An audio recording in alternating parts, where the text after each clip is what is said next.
கொண்டிருக்கிறவன் எப்பவும் புன்னகையோட முகமலர்ச்சியோட தான் அதை செய்வேன். சிரிச்சு கொண்டு தான் சப்பாத் பாலிஷ் பண்ணுவேன்.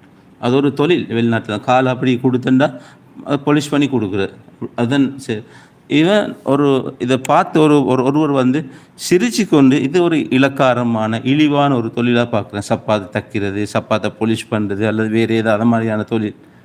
அவன் என்னது சிரிச்சு கொண்டு சந்தோஷமாக ஹெப்பியாக இருக்கிறான். எப்படி இது அவன் யோசித்தான். இவன் ஒரு முஸ்லீம், இவனுக்கு ஹலாலாக சம்பரிப்பது எந்த குறைபாடும் இல்லை, அது அல்லாஹ் விரும்பக்கூடிய ஒன்று என்று தான் விளங்கிக்கிறான். அதனால தான் சிரிச்சு கொண்டு செய்கிறான்னு சொல்லி அவன் இந்த உள்ளத்தில் அந்த புன்னகை அவன் தொழில் பார்த்துட்டு ஒரு மாற்றம் ஏற்படுது. அவன் காலை கொடுத்து பொலிஷ் பண்ணிவிட்டு இன்னொரு இடத்துல போய் யோசிக்கிறான். அவனுக்கு அதனால் அந்த இஸ்லாமின் பற்று கொண்டு வந்து இஸ்லாத்தை தழுவுறான். அதுக்கு பிறகு இஸ்லாம் ஒரு உண்மையான மார்க்கம் என்று அவன் படித்து நிறைய பேர் இஸ்லாத்துக்கு எடுக்கிறான்.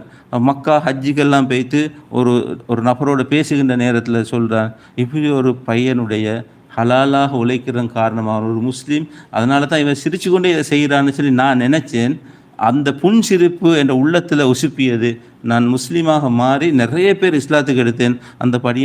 அந்த சின்ன பையனுக்கு இன்னும் தெரியும், நான் மறுமையில் அவனை சந்தித்தா அதை சொல்லணும்னு சொல்லிக்கிறேன்னு சொல்லி சொன்னார். எனவே அந்த ஒரு புன்சிரிப்பு, அதற்கு பின்னால் அவனுடைய மார்க்கம் அதனை